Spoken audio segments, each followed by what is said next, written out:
नमस्कार सर। नमस्कार जी। क्या शुभ नाम है जी आप जी का? जी मेरा नाम संजय दास है जी। सर कहाँ से आए हैं आप?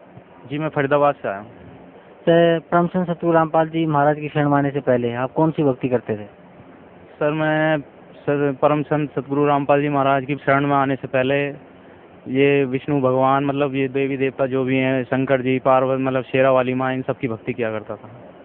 सर जो आप भक्ति करते थे विष्णु भगवान की, शंकर जी की, शेरा वाली माता जी की, उस भक्ति से आपको क्या लाभ मिलता था? सर नुकसान ही नुकसान ज़्यादा होता था, इतना कुछ लाभ नहीं मिलता था।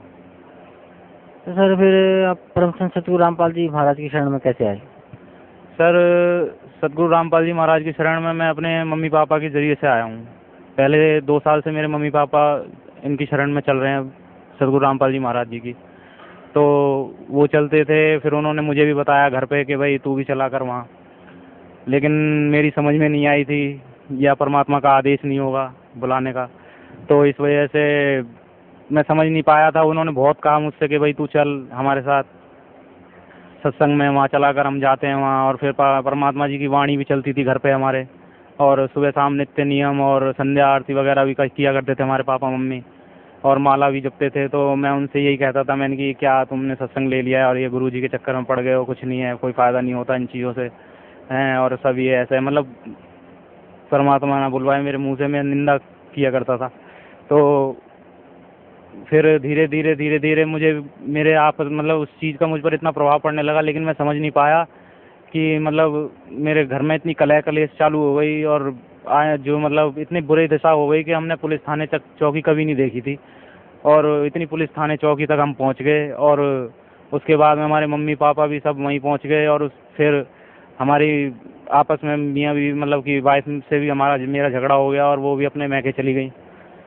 तो एक दिन ऐसा आया कि मैं अपना इतना, ये अमरदास भगत जी चल रहे हैं यहाँ सत्संग में, तो वो अचानक हमारे पापा के साथ एक बार सत्संग से यहाँ से गए थे, तो उन्होंने मुझे बताया कि भाई भगत जी आप वहाँ जाओ एक बार, और मैंने उन्हें अपनी प्रॉब्लम बताई कि मेरे साथ ऐसे ऐसे हुआ है।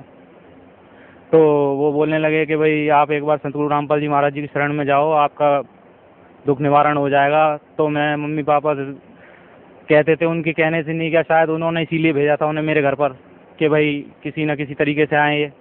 तो वहाँ पे मैं पहुँचा, उन्होंने मुझे बताया कि भाई जैसे ही, फिर मैं एक दिन तो ये इतना परेशान हो गया कि फिर उन्होंने, किसी ने मेरे को एक बता दिया यहाँ आने से पहले, फिर मेरी एक इतनी अड़चन आ गई कि किसी ने मुझे बता दिया कि भाई किसी गुरु की शरण में मत जाओ और तुम वहाँ चलो, एक तांत्रिक के चक्कर में पड़ गया मैं। और उसने मुझे बताया कि मैं तुम्हारे बच्चों का दिमाग ऐसा कर दूंगा, और वो क्या कहते हैं अपने आप खींचे चले आएंगे तुम्हारे पास।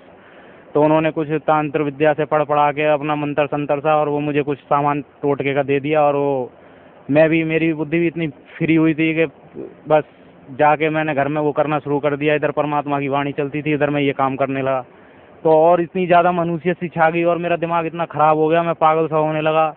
और फिर एक दिन तो ऐसा आया, रात को 2 बजे, 2 3 3 बजे तक मुझे नींद नहीं आती थी, और मैं एक दिन तो ऐसा आया कि मैंने सर पटकने लग गया, और मेरे मन में ऐसा ख्याल आया कि मैं कोई खुदकुशी कर लूँ या सुसाइड कर लूँ।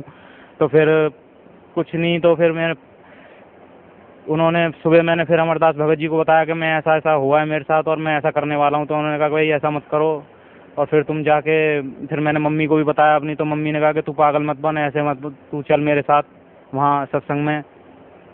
तो फिर उन्होंने मुझे अपने मोबाइल में गुरुजी की वहाँ वो सुनाया सत्संग, तो मेरा मन पता नहीं अपने आप ही ऐसा होने लग गया कि मैं अचानक मतलब ऐसा अंदर से ही फील होने लगा कि मैं इनका सत्संग सुनूं खूब, मतलब कि असर, मतलब मेरे दिमाग इतना हल्का सा होने लगा, जो मेरी टेंशन थी, जो मेरे अंदर एक बुरी भावना पैदा हो रही थी, वो ख़त्म होने लगी धीरे धीरे।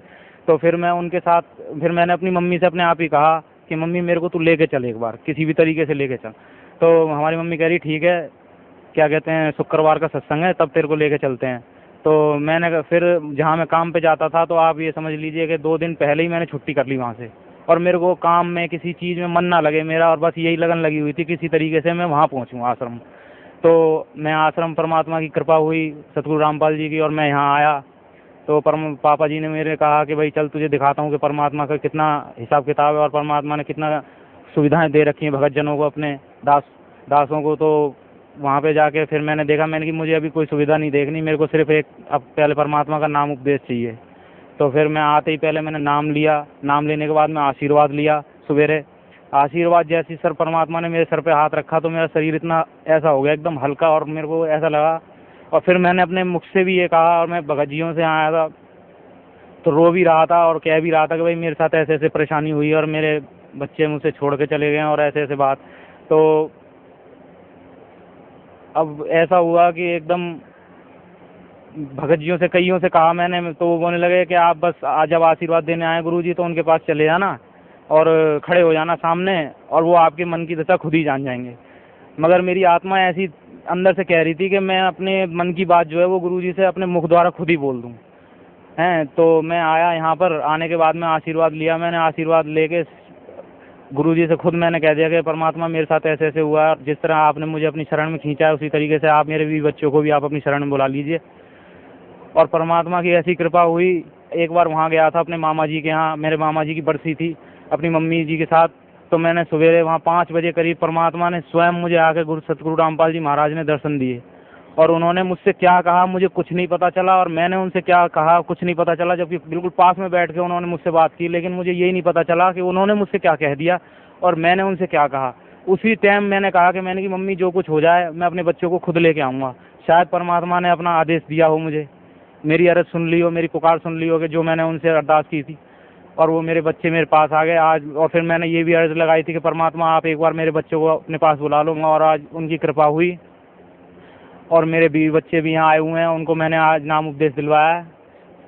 और मेरी मम्मी के पैर इतने ख़राब हो गए थे, इतने बेकार हो गए थे, जख्म इतने भारी भारी हो गए थे कि सब जगह दिखा लिया। डॉक्टरों ने सब ने ये कह दिया कि भाई इनके तो पैरों में सेप्टिक फैल गया और हो सकता है इनके पैर काटने तक की नौबत आ जाए। लेकिन किसी एक ब्रह्मा कुमारी में चलते थे भगत जी, वो ब्रह्मा कुमारी जी को सत्संग को छोड़ के फिर यहाँ आए। यहाँ आने के बाद में उन्होंने मेरे पापा को बताया कि भाई भगत जी आप वहाँ चलो और आपका दुख निवारण वहाँ हो जाएगा। तो हमारी मम्मी को पापा लेके आए, तो पहले महीने से ही उनको इतना आराम फील होने लगा कि बस जिसका कोई, वो खुद कहने लगी अपने मुंह से कि मेरा दर्द बंद हो गया है पैरों का, ये है वो। और फिर धीरे धीरे दूसरे महीने में आई, तीसरे महीने में, चौथे महीने 4 हाजिरी उनकी लगी। तो ये समझ लीजिए आप कि उनका सारा दुख जो भी जख्म थे वो सब धीरे धीरे भर गए, और गाड़ी भी आराम से वो भाग भाग के पकड़ लेती थी, जबकि उनसे पैरों से चला भी नहीं जाता था। तो इस तरीके की कृपा हुई मालिक की, और आज उनका मैं लाख लाख धन्यवाद करता हूँ जो उन्होंने मेरा परिवार फिर से जोड़ दिया और मेरी मम्मी का रोग काट दिया, और आज हमारे घर में पूर्ण रूप से सब तरीके से सुख शांति है। सर पहले आप जो भी भक्ति करते थे उससे आपको कोई लाभ नहीं मिला, और यहाँ तक कि आपके परिवार भी बिखर गया, और उस मानसिक तनाव में आप भी आत्महत्या करने के लिए सोचने लगे। फिर आप परम संत सतगुरु रामपाल जी महाराज की शरण में आए, तो उन्होंने आपकी खोई हुई जो ज़िंदगी थी वो भी लौटाई, आपको परिवार का सुख भी मिला, और आप एक सभ्य ज़िंदगी आज जी रहे हैं। तो सर भगत समाज को क्या संदेश देना चाहते हैं आप?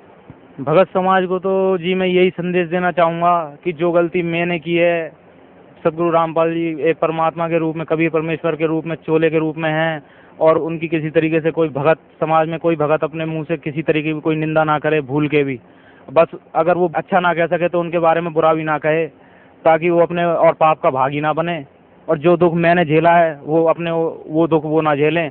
और इसी तरीके से मैं यही कहना चाहूँगा कि एक बार किसी न किसी तरीके से एक बार आएँ सतलोक आश्रम, और आकर सतगुरु रामपाल जी महाराज का नाम उपदेश लेकर अपना कल्याण करवाएं, और एक बार उनका ज्ञान सुने।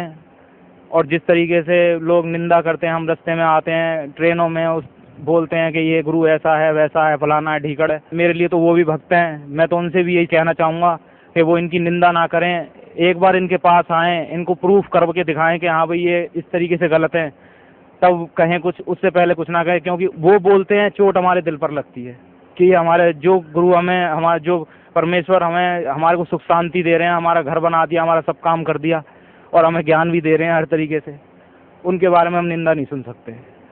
जी धन्यवाद आपका, बहुत बहुत धन्यवाद। सत्य साई।